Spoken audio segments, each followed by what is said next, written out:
Last class में हम लोग देखे थे सबसे पहले वाले एलिमेंट का साइन इसके साथ पॉजिटिव लेना है, साथ में इस दूसरे टर्म के साथ नेगेटिव लेना है, थर्ड वाले के साथ फिर पॉजिटिव लेना है।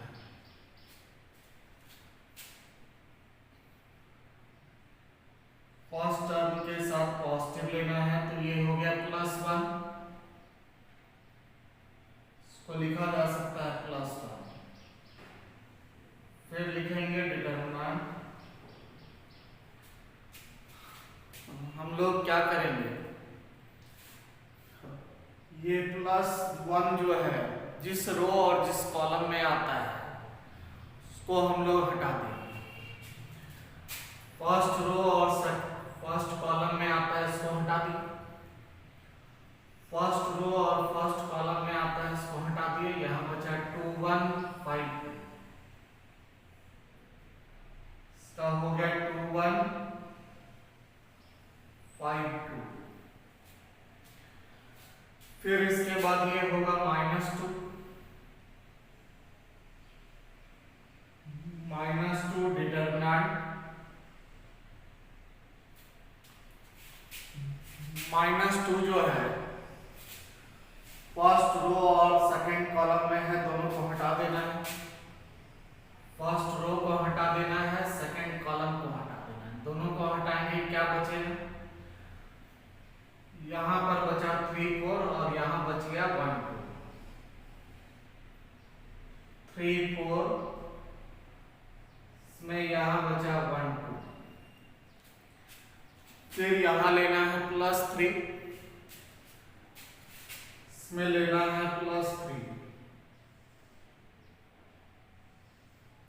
डिटरमिनेंट। फिर +3 लेना है, फर्स्ट रो थर्ड कॉलम में है, फर्स्ट रो थर्ड कॉलम, इस दोनों को हटा देंगे, बचेगा क्या 3 4 और 2 5 बचेगा, 3 4, इसमें बचेगा 2 5। तो डिटरमिनेंट को सॉल्व करने के लिए क्या करना है, फर्स्ट टर्म के साथ प्लस लेना है, सेकंड के साथ माइनस लेना है और थर्ड के साथ प्लस लेना है। फर्स्ट टर्म जिस रो और जिस कॉलम में है उसको हटा देना है, फर्स्ट रो और फर्स्ट कॉलम को हटा देंगे, बचेगा कितना 4 5 1 2 बचेगा। इसको डिटरमिनेंट में रख लेंगे। फिर है -2, फिर -2 फर्स्ट रो और सेकंड कॉलम में, दोनों को हटा देंगे, बचेगा 3 4, साथ में बचेगा 1 2। फिर इसके बाद है +3 फर्स्ट रो और थर्ड कॉलम में, दोनों को हटा देंगे, क्या बचेगा 3 4 2 5 बचेगा। अब इसको सॉल्व करना है इसे। तो जब भी डिटरमिनेंट सॉल्व करना हो तो सबसे पहले हम लोग फर्स्ट रो के एलिमेंट का साइन लिख देंगे। सबसे पहले एलिमेंट का साइन पॉजिटिव, सेकंड वाले एलिमेंट के साथ नेगेटिव, थर्ड वाले के लिए पॉजिटिव। अब इसको सॉल्व करना है। सॉल्व करने का तरीका है 1 से इसके वैल्यू को मल्टीप्लाई करना है। तो गुना करने का तरीका है इसमें तिरछा गुना करना है। तो सबसे पहले इस डायगोनल को गुना कर देना है, फर्स्ट एलिमेंट लेते हुए डायगोनल को गुना कर देंगे, फिर सेकंड एलिमेंट लेते हुए डायगोनल को गुना कर देंगे। फर्स्ट एलिमेंट लेते हुए डायगोनल को गुना करेंगे, कितना हो जाएगा 4, फिर सेकंड एलिमेंट लेते हुए गुना करेंगे, हो जाएगा 5 -5, फिर यहां पर -2, फर्स्ट एलिमेंट लेते हुए डायगोनल में गुना कर देंगे, कितना हो गया, इसका हो गया 6, फिर सेकंड एलिमेंट को डायगोनल से गुना कर देंगे -4, फिर यहां लिखेंगे +3, फर्स्ट एलिमेंट लेते हुए डायगोनल में गुना कर देंगे, कितना हो जाएगा 15, 3 इंटू 5 15 माइनस 4 इंटू 2 हो गया 8। हम लोग इसको सॉल्व कर सकते हैं, कितना हो जाएगा 1 इंटू -1 फिर -2 इंटू 2 फिर 3 इंटू 15 में से 8 गया 7। इसको सॉल्व कर लेना है, कितना आ गया, इसमें डिटरमिनेंट का वैल्यू आ गया, इसमें डिटरमिनेंट का वैल्यू आ गया 1 इंटू -1 2 इंटू 2 -4 फिर 3 इंटू 7 हो गया 21। इसमें डिटरमिनेंट का वैल्यू हो गया, इसमें -5 प्लस 21, तो इसको माइनस कर देंगे, 21 में से 5 16, डिटरमिनेंट का वैल्यू हो गया 16। तो डिटरमिनेंट को सॉल्व करने का ये तरीका हो गया, सबसे पहले फर्स्ट टर्म के साथ प्लस लेना है, सेकंड के साथ माइनस लेना है और थर्ड के साथ फिर प्लस लेना है।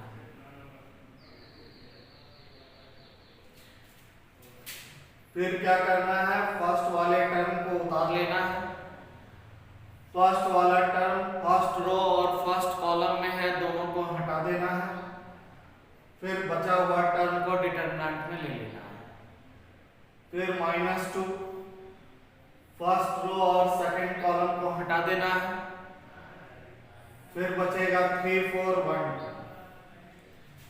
इसके बाद लेना है थर्ड एलिमेंट में +3 फर्स्ट रो और थर्ड कॉलम को हटा देना है, तो 3 4 2 5 सॉल्व कर लेंगे, डिटरमिनेंट का वैल्यू आ जाएगा।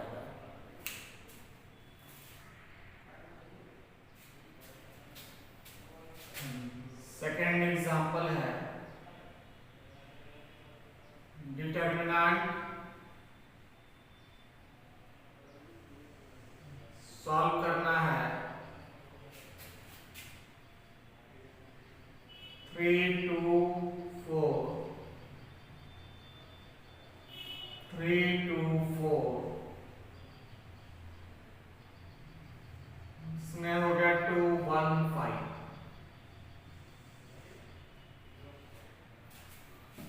हम लोग को इस डिटरमिनेंट का वैल्यू चाहिए।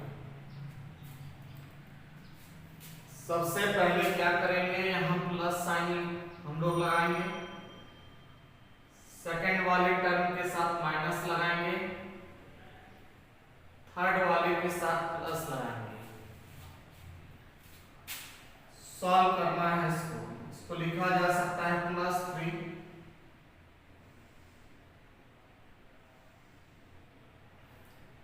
के बाद क्या करेंगे, हम लोग फर्स्ट रो और फर्स्ट कॉलम को हटा देंगे, फर्स्ट रो और फर्स्ट कॉलम को हटा देंगे, क्या बचेगा, इसमें बचेगा 2 4, साथ में बचेगा 1 5। फर्स्ट रो ये जो एलिमेंट है +3 फर्स्ट रो में है और फर्स्ट कॉलम में, दोनों को हटा दिए, क्या बचा, इसमें बचा 2 4 1 5, इसके बाद हो गया -2,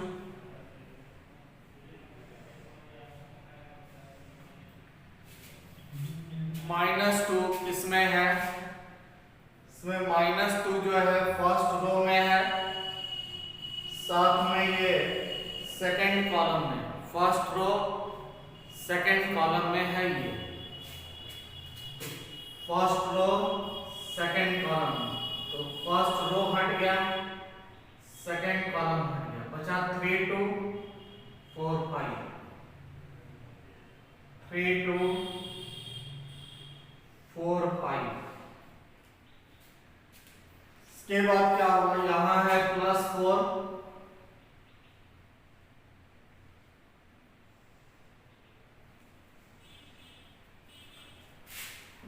फर्स्ट रो थर्ड कॉलम बचेगा क्या 3 2 2 1 इसमें बच रहा है 3 2 में 2 1। तो हम लोग को अब इसको सॉल्व करना है। इसको लिख सकते हैं 3 फर्स्ट एलिमेंट को तिरछा गुना कर देंगे डायगोनल में, इसका मतलब 2 into 5 हो गया 10। सेकेंड एलिमेंट को 1 से गुना कर देंगे 4 into 1 हो गया 4। हम लोग अब यहां लगाएंगे -2। फर्स्ट एलिमेंट को डायगोनल में गुना कर देंगे हो गया 15। सेकेंड एलिमेंट को डायगोनल में गुना कर देंगे हो गया 8 -8। सिमिलरली फर्स्ट एलिमेंट को डायगोनल में गुना कर देंगे हो गया 3। सेकेंड एलिमेंट को डायगोनल में गुना कर देंगे हो गया 4। 2 into 2 4। हम लोग इसको सॉल्व कर सकते हैं, क्या आएगा इसको सॉल्व करेंगे 3 into इसका 10 into 6 इसमें 2 into 15 में से 8 गया 7 फिर 4 into -1 से वैल्यू आ गया 18 इसका -14 + 4 इसको माइनस कर देंगे, इसका कितना हो गया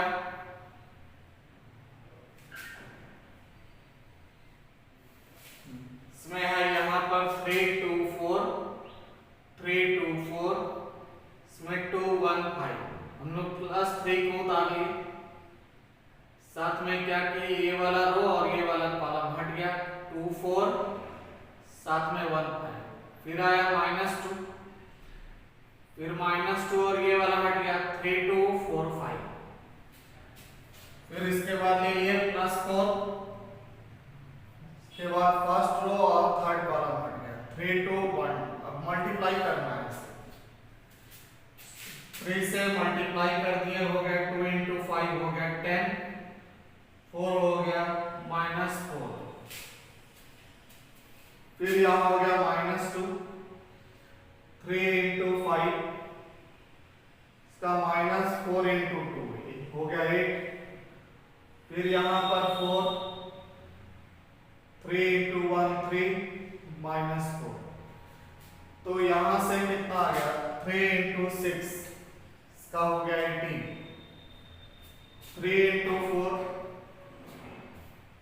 3 into 4 3 into हो गया 6 हो गया 18।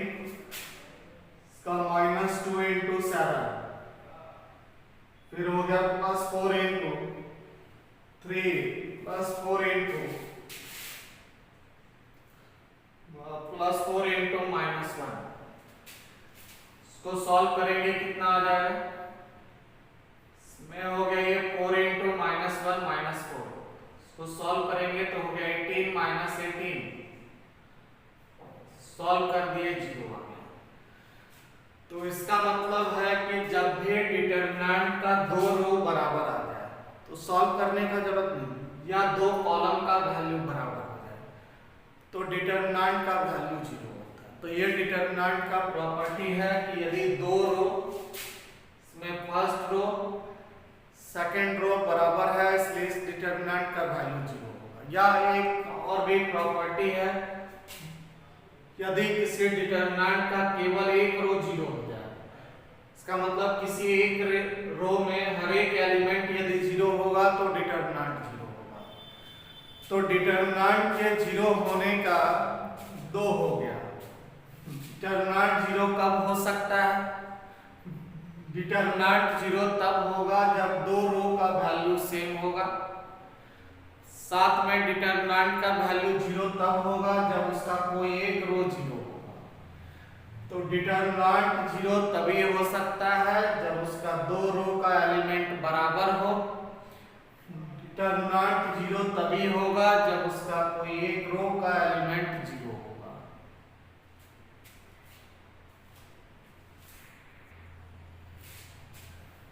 हम लोग देख रहे हैं कि क्वाड्रेटिक और पॉलिनोमियल इक्वेशन। सबसे पहला है कि क्वाड्रेटिक इक्वेशन है ax² + bx + c = 0। तो यदि ये पावर 2 का इक्वेशन है इसलिए इसमें दो रूट होगा, अल्फा एंड बीटा। सबसे पहला निकालना है कि अल्फा प्लस बीटा का वैल्यू क्या होगा। तो यहां देख रहे हैं एक एक रूट का सम है। तो इसमें तरीका होता है, यदि एक एक रूट का सम है तो सेकंड टर्म का कोएफिशिएंट लेना है। यहाँ पर एक एक रूट का सम है, इसलिए हम लोग क्या करेंगे, सेकंड टर्म का कोएफिशिएंट लेंगे। सेकंड टर्म का कोएफिशिएंट क्या होगा, सेकंड टर्म है bx और इसका कोएफिशिएंट है b। सेकंड टर्म का कोएफिशिएंट लेना है, साथ में हमेशा कांस्टेंट से डिवाइड करना है। तो सेकंड टर्म का यहाँ एक एक रूट का सम है, तो हम लोग एक एक रूट का सम है तो हम लोग सेकंड टर्म का कोएफिशिएंट लेंगे और साथ में कांस्टेंट टर्म से डिवाइड कर देंगे। तो यहाँ पर कांस्टेंट टर्म है c से डिवाइड कर देना है। कांस्टेंट टर्म मतलब जिसमें x नहीं हो। फर्स्ट वाले टर्म में x है, सेकंड वाले में x है, थर्ड वाले में कोई x नहीं है, इसलिए क्या करना है, 1 रूट का सम है तो सेकंड टर्म का कोएफिशिएंट बाय कांस्टेंट से डिवाइड कर देना है। इसके बाद डेकार्ट का एक रूल होता है कि अब ये जो है b/c का साइन क्या होगा। तो b/c का साइन के लिए यदि पहला टर्म लिखा गया है तो उसके साथ प्लस साइन लगाना है, सेकंड टर्म लिखा गया है तो माइनस साइन लगाना है, थर्ड टर्म लिखा जाएगा तो फिर प्लस साइन लगाना है। तो प्लस माइनस प्लस का मतलब है हम लोग सेकंड टर्म का कोएफिशिएंट लिखे हैं इसलिए यहां माइनस लगेगा। फिर इसके बाद देखना है दोनों कोएफिशिएंट का प्रोडक्ट। इसमें दोनों कोएफिशिएंट का प्रोडक्ट निकालना है। इसमें दोनों कोएफिशिएंट का प्रोडक्ट निकालना है, दो टर्म का प्रोडक्ट निकालना है। इसका मतलब है दो टर्म का प्रोडक्ट निकालना है, दो रूट का प्रोडक्ट निकालना है। तो हम लोग क्या लेंगे, थर्ड टर्म लेंगे। थर्ड टर्म यहाँ क्या होगा, first term, second term, third term. तो हमेशा जो है फर्स्ट टर्म से डिवाइड करना है, यहाँ गलत हो गया। इसमें हमेशा डिवाइड किससे करना है, फर्स्ट टर्म के कोएफिशिएंट से डिवाइड करना है। फिर क्या करेंगे, दो टर्म का प्रोडक्ट है। फिर क्या है, दो टर्म का प्रोडक्ट है, दो टर्म मतलब दो रूट का प्रोडक्ट निकालना है। तो जो जब दो रूट का प्रोडक्ट निकालना हो तो हम लोग क्या करेंगे, तीसरे टर्म का कोएफिशिएंट लेना है। एक जाते first term, second term, third term. Third term का कोएफिशिएंट लेना है। यहाँ तो c कांस्टेंट ही है, इसमें x का कोई टर्म नहीं है तो c को हमेशा डिवाइड कर देना है फर्स्ट टर्म के कोएफिशिएंट से। फिर से देखते हैं, साथ में इसका साइन भी लिखना है, प्लस माइनस प्लस, c के साथ प्लस लगाना है। तो यह इसमें ऑटोमेटिक प्लस लगा हुआ है इसलिए प्लस लिखने का जरूरत नहीं है। तो अब हम लोग सेकंड देखते हैं। सेकंड है x² bx + क्यूब, फिर bx square cx plus d बराबर 0। तो ax square plus bx plus cx plus d बराबर 0। इसमें पावर 3 है इसलिए √3 होगा। सबसे पहला रूट अल्फा होगा, दूसरा बीटा होगा, तीसरा गामा होगा। तो ax cube bx square plus cx plus d हम लोग को निकालना है तीनों रूट का सम। में तीनों रूट का सम निकालना है, alpha plus beta plus gamma. फिर हम लोग देख रहे हैं कि यहाँ एक एक रूट का सम है, इसलिए सेकेंड टर्म का कोएफिशिएंट लेंगे। सेकेंड टर्म है b और हमेशा फर्स्ट टर्म के कोएफिशिएंट से डिवाइड करेंगे। फर्स्ट टर्म का कोएफिशिएंट यहाँ है a। फिर हम लोग को डेकार्ट के नियम से हम लोग को साइन लिखना है। पहला वाला यदि हम लोग टर्म लेते इसमें प्लस लिखते, सेकेंड वाला है इसलिए यहाँ माइनस हो जाएगा। इसका मतलब माइनस b बाई a। फिर क्या करना है, दो रूट का प्रोडक्ट का सम निकालना है। दो रूट का प्रोडक्ट का सम निकालना है, अल्फा बीटा फिर बीटा गामा फिर गामा अल्फा। दो का प्रोडक्ट का सम निकालना है। दो का प्रोडक्ट का हम लोग को क्या निकालना है, सम निकालना है।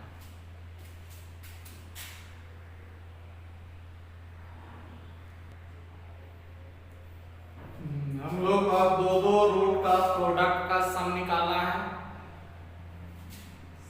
दो रूट लेंगे तो तीसरे टर्म का कोएफिशिएंट लेंगे। यहाँ तीसरा टर्म है cx, इसका कोएफिशिएंट हो जाएगा c को हम लोग डिवाइड करेंगे हम लोग a से, फर्स्ट टर्म के कोएफिशिएंट से। डेकार्ट के रूल से फर्स्ट टर्म के साथ प्लस लगाना है, सेकेंड के साथ माइनस लगाना है, फिर थर्ड के साथ प्लस लगाना है। फिर तीनों रूट का प्रोडक्ट, तीनों रूट का प्रोडक्ट, इसमें तीनों रूट का प्रोडक्ट तो हम लोग लेंगे फोर्थ टर्म हो गया d और फर्स्ट टर्म हो गया e। फर्स्ट के साथ प्लस, सेकंड के साथ माइनस, थर्ड के साथ प्लस, फिर फोर्थ के साथ माइनस। इसका मतलब माइनस b बाई a। तो जब भी रूट का सम निकालना हो, रूट का प्रोडक्ट निकालना हो, हम लोग निकाल सकते हैं। तो यदि एक एक रूट का सम होगा तो दूसरा टर्म का कोएफिशिएंट बाई फर्स्ट टर्म। फिर क्या करना है, फर्स्ट टर्म के साथ डेकार्ट के रूल के अनुसार पॉजिटिव, सेकंड के साथ नेगेटिव, फिर थर्ड के साथ पॉजिटिव, फिर यदि फोर्थ टर्म आता है तो नेगेटिव। तो यहाँ सेकंड टर्म लेना है, एक का सम है सेकंड टर्म, तो इसलिए एक माइनस हम लोग लिखेंगे। फिर दो रूट का प्रोडक्ट है alpha into beta, third term का कोएफिशिएंट बाई फर्स्ट टर्म का कोएफिशिएंट। हम लोग देख रहे हैं फर्स्ट के साथ प्लस लिखना है, सेकंड के साथ माइनस लिखना है, फिर थर्ड के साथ फिर प्लस लिखना है, तो c बाई a। सिमिलरली यहाँ भी alpha plus beta plus gamma, तो यहाँ भी एक एक टर्म का कोएफिशिएंट है, मतलब एक एक रूट का सम है। तो क्या करेंगे हम लोग, सेकंड टर्म का coefficient b by a, first के साथ प्लस लिखना है, सेकंड के साथ माइनस लिखना है। सिमिलरली दो टर्म का कोएफिशिएंट, तो थर्ड टर्म लेना है, first second third term, third का कोएफिशिएंट c, फिर डिवाइड में फर्स्ट का कोएफिशिएंट a। फिर तीनों रूट का प्रोडक्ट निकालना है, तो फोर्थ टर्म का कोएफिशिएंट, फोर्थ टर्म में x है ही नहीं, तो जो भी दिया हुआ है वही कोएफिशिएंट है डी बाई ए। फर्स्ट का साइन प्लस, सेकंड का माइनस, फिर प्लस, फिर माइनस, माइनस डी बाई ए।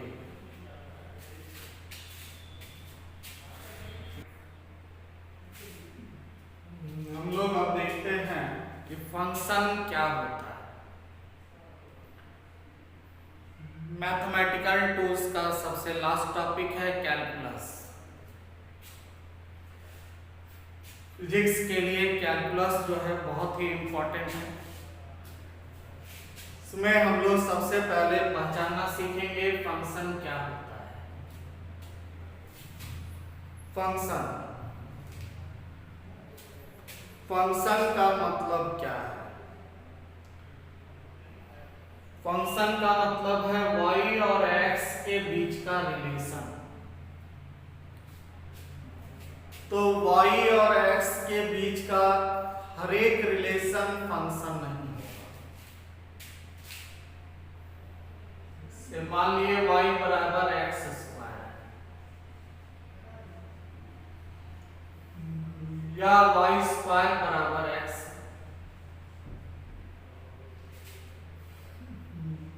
या y बराबर 2x प्लस 3।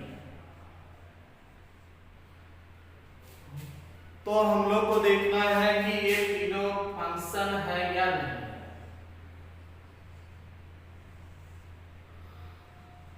हम लोग को देखना है कि ये तीनों फंक्शन है कि नहीं। फंक्शन का मतलब होता है एक रिलेशन। तो हम लोग यहाँ देख रहे हैं y और x के बीच में एक रिलेशन है। इसका मतलब है y बराबर x स्क्वायर। जब भी हम x का वैल्यू बदलेंगे तो y का वैल्यू उस x के वैल्यू का स्क्वायर करके आएगा। सिमिलरली जब भी यहाँ हम x बदलेंगे तो यहाँ y का वैल्यू निकलता रहेगा। इसी तरह यदि हम लोग यहाँ x का वैल्यू बदलेंगे तो y का वैल्यू बदलता रहेगा। मतलब y और x में एक रिलेशन। तो y का वैल्यू बदलने पर y का ये x का वैल्यू बदलने पर y का वैल्यू बदल रहा है। तो जिसका वैल्यू बदलने पर दूसरे का वैल्यू बदल रहा है, तो जिसका वैल्यू बदलने पर दूसरे का वैल्यू बदल रहा है, मतलब यहाँ x का वैल्यू बदलने पर y का वैल्यू बदल रहा है। तो हम लोग x को कहेंगे, हम लोग इंडिपेंडेंट क्वांटिटी कहेंगे। तो x को कहा जाता है इंडिपेंडेंट क्वांटिटी।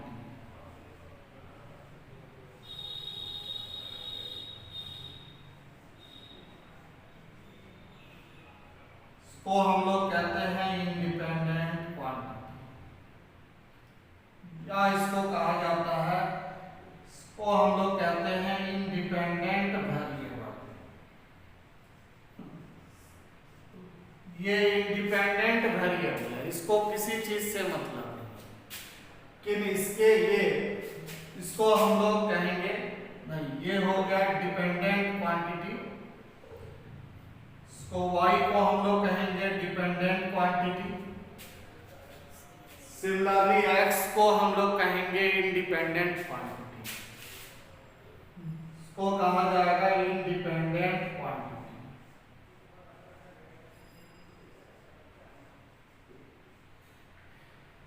इसमें इंडिपेंडेंट क्वांटिटी या वेरिएबल कहेंगे।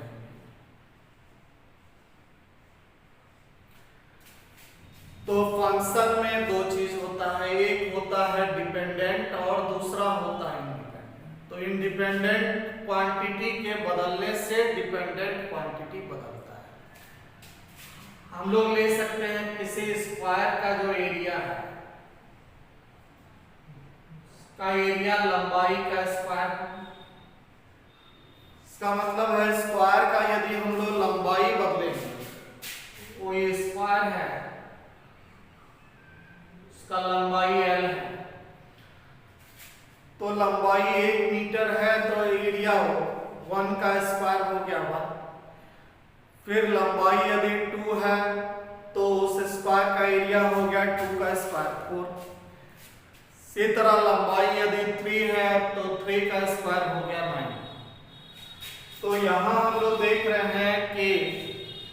हम लोग देख रहे हैं कि यदि हम लोग डायमेंशन में परिवर्तन ला रहे हैं, इसका मतलब लंबाई में परिवर्तन ला रहे हैं तो एरिया में परिवर्तन आ रहा है।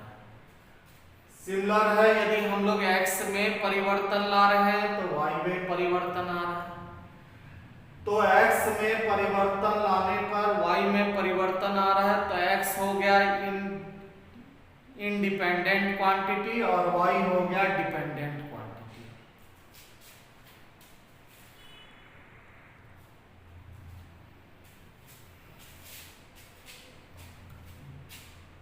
हम लोग x का वैल्यू बदलते जाएंगे,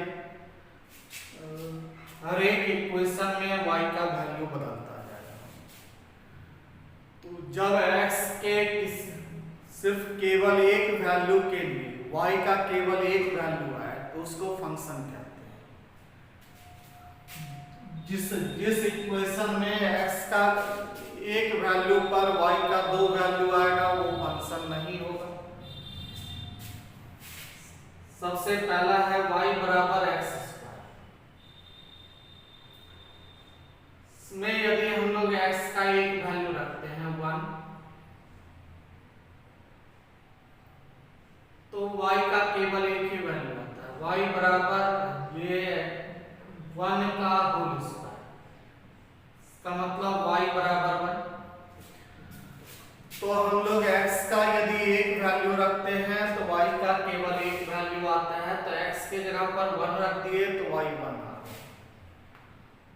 सिमिलरली यदि हम लोग x का यहाँ पर एक वैल्यू रखें x बराबर 1, तो यहाँ है y स्क्वायर बराबर हो जाएगा 1, इसलिए y बराबर हो जाएगा प्लस माइनस 1।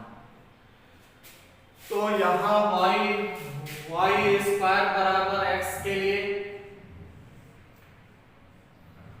में y स्क्वायर बराबर x के लिए इसमें x का एक वैल्यू देने पर y का दो वैल्यू आ रहा है, इसलिए ये फंक्शन नहीं होगा। फंक्शन में x के एक वैल्यू के लिए y का एक वैल्यू आना चाहिए, इसमें दो दो वैल्यू आ रहा है, इसलिए ये फंक्शन नहीं हो सकता है। सिमिलरली थर्ड y बराबर 2x प्लस 3। इसमें यदि हम लोग x का एक वैल्यू रखें 1 रख दिए तो y का वैल्यू आ गया 2 इंटू 1 प्लस 3। इसका मतलब y बराबर 5। तो x के एक वैल्यू रखने पर यदि y का केवल एक ही वैल्यू आता है तो हम लोग उसको कहते हैं फंक्शन। तो यहाँ पर x का एक वैल्यू पर y का एक वैल्यू आ रहा है, इसलिए फंक्शन है। इसमें x के एक वैल्यू के लिए y का दो वैल्यू आ रहा है, इसलिए फंक्शन नहीं है। सिमिलरली इसमें भी x के एक वैल्यू के लिए y का एक वैल्यू आ रहा है, इसलिए फंक्शन है। फंक्शन होने के लिए क्या होगा, x का केवल एक वैल्यू के लिए y का केवल एक वैल्यू होना चाहिए।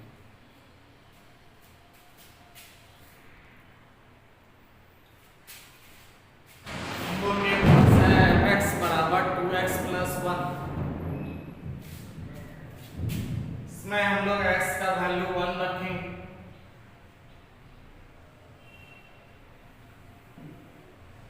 सबसे पहले x का वैल्यू यदि 1 रखें,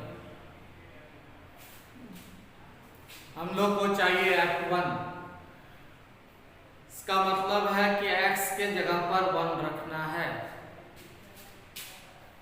इसमें यदि हम लोग x को यदि 1 से रिप्लेस कर रहे हैं इसके लेफ्ट हैंड साइड में, तो राइट हैंड साइड में भी x को 1 से रिप्लेस करेंगे।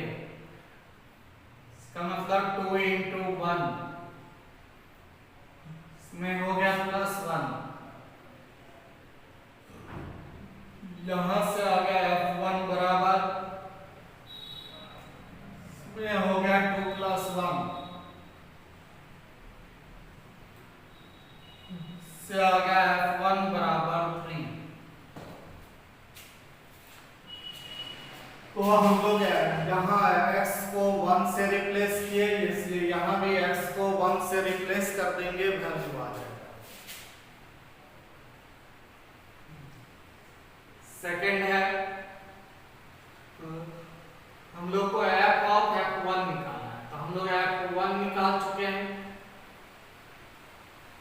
इसमें f1 क्या होगा, इसमें f1 का वैल्यू 3 है, तो हम लोग f ऑफ f1 के जगह पर क्या लिखेंगे, f ऑफ यहाँ f1 के जगह पर 3, इसका मतलब f1 के जगह पर क्या लिख देंगे 3, तो वो f1 के जगह पर 3 लिखेंगे, तो यहाँ 2x + 1, इसका मतलब है कि हम लोग f ऑफ 1 के जगह पर लिख लेंगे इसको, यदि यहाँ x था तो यहाँ x है, इसका मतलब है कि यदि यहाँ पर फंक्शन के अंदर में यदि f ऑफ 1 है तो इसको लिखा जा सकता है, x को रिप्लेस कर देंगे हम लोग, इसको रिप्लेस कर देंगे f ऑफ 1 से +1, तो f ऑफ 1 क्या है 3 है, इसको लिखा जा सकता है f ऑफ 3 बराबर, इसको लिख सकते हैं 2 × 3 + 1, इसका मतलब 2 गुना 3 + 1, 6 + 1 बराबर 7। तो हम लोग जानते हैं f ऑफ 1 जो है ये 3 है, तो f ऑफ 1 को हम लोग 3 लिख सकते हैं, f3, हम लोग को f3 का वैल्यू चाहिए, इसका मतलब f3 बराबर हो जाएगा, इसका f ऑफ 1 बराबर हम लोग लिख सकते हैं f ऑफ 1, तो जब यहाँ x है तो 2, यहाँ x लिखा जा रहा है, फिर यदि यहाँ f ऑफ 1 रहेगा तो यहाँ पर हम लोग f ऑफ 1 लिखेंगे, तो यहाँ क्या लिखा जाएगा 2 × f ऑफ 1 + 1, इसका वैल्यू कितना है f ऑफ 1 का 3 है, से वैल्यू आ गया 2 × 3 + 1, इसका मतलब 6 + 1 बराबर 7। तो इस तरह से हम लोग वैल्यू निकाल सकते हैं।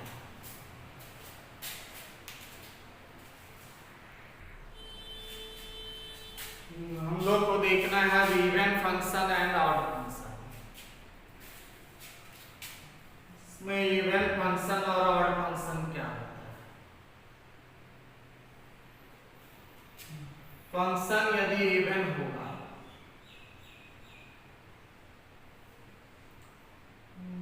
ये फंक्शन इवन है, यदि f(x) is even,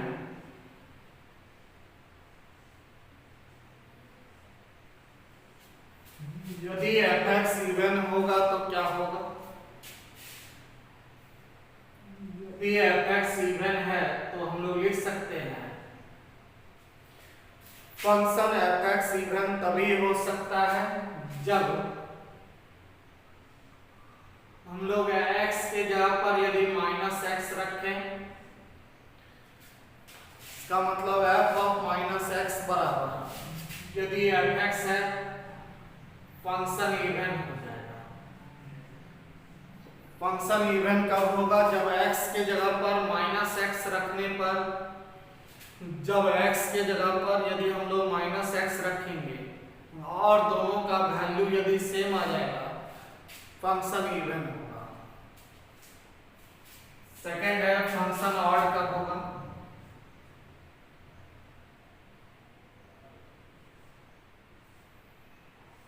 if f(x) is odd,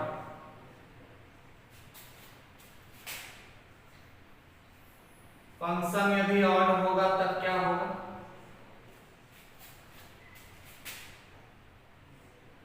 तब हम लोग लिख सकते हैं f ऑफ -x बराबर -fx।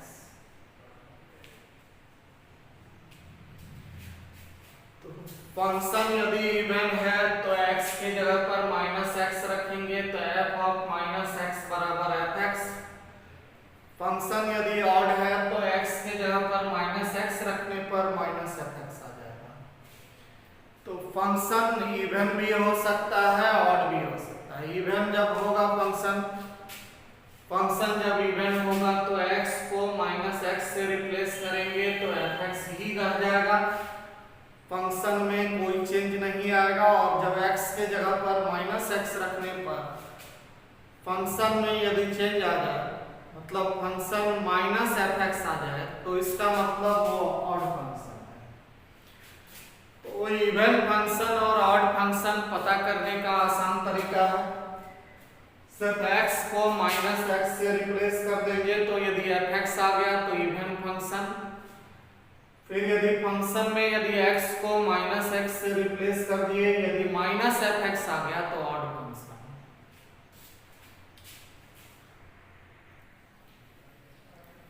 हम लोग को देखना है कौन सा फंक्शन इवन है और कौन सा फंक्शन ऑड है, ये चेक करना है। सबसे पहला है y बराबर एक्स स्क्वायर। तो क्या ये इवन फंक्शन है कि ऑड फंक्शन? तो इसमें क्या करना है, या दिया हुआ है fx बराबर x square, function of x बराबर, इसमें दिया हुआ है एक्स स्क्वायर। हम लोग को चेक करना है कि ये इवन है या ऑड। इसके लिए हम लोग क्या करेंगे, हम लोग x को रिप्लेस कर देंगे माइनस एक्स से, इसको रिप्लेस कर दिए, x के जगह पर माइनस एक्स लिख दिए। सिमिलरली यहां भी x के जगह पर माइनस एक्स लिख दिए। तो यहां से आ गया फंक्शन ऑफ माइनस एक्स बराबर, से आ गया माइनस एक्स का स्क्वायर, मतलब x square. Function of minus x बराबर एक्स स्क्वायर। तो यहां से आ गया फंक्शन ऑफ माइनस एक्स बराबर एक्स स्क्वायर। तो ये एक्स स्क्वायर किसके बराबर है, इसका fx के बराबर है, इसलिए फंक्शन क्या होगा, देयरफॉर इवन फंक्शन।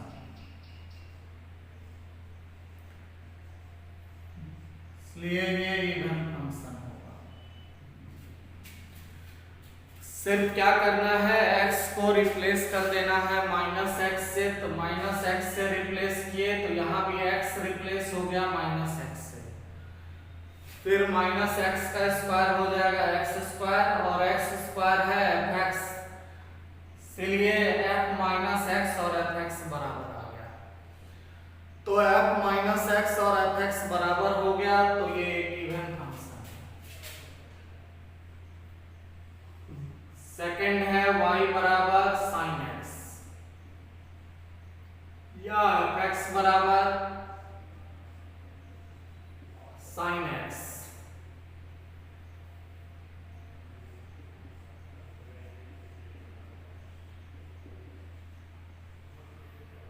हम लोग को चेक करना है कि ये इवन है कि ऑड। फिर वही काम करेंगे, x के जगह पर माइनस एक्स लिखना है, इसमें x के जगह पर माइनस एक्स लिखना है। तो इसका हो जाएगा साइन, इसका minus x, sine minus theta क्या हो जाएगा, साइन माइनस थीटा होता है minus sine theta, sine minus theta होता है माइनस साइन थीटा। इसको क्या लिखा जा सकता है, f माइनस एक्स बराबर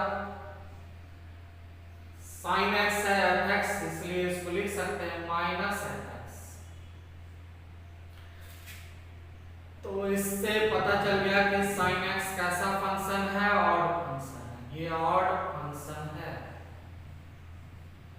सिर्फ x को माइनस एक्स से रिप्लेस कर देंगे, तो यदि f माइनस एक्स बराबर माइनस fx आ जाएगा तो ऑड हो जाएगा, यदि fx आता तो इवन होता।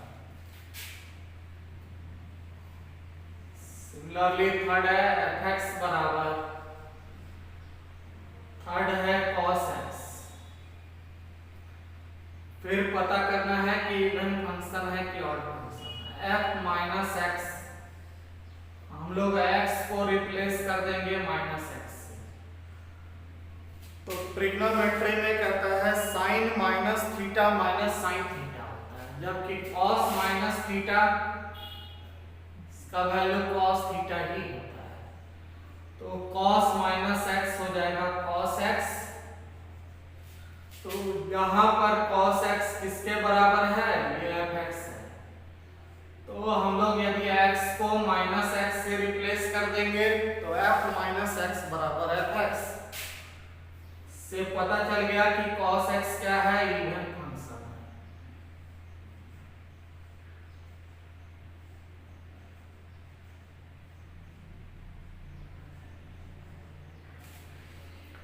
तो यहां से हम लोग जान चुके हैं कि cos x एक इवन फंक्शन है, sin x भी एक ऑड फंक्शन है और fx बराबर x स्क्वायर एक इवन फंक्शन है।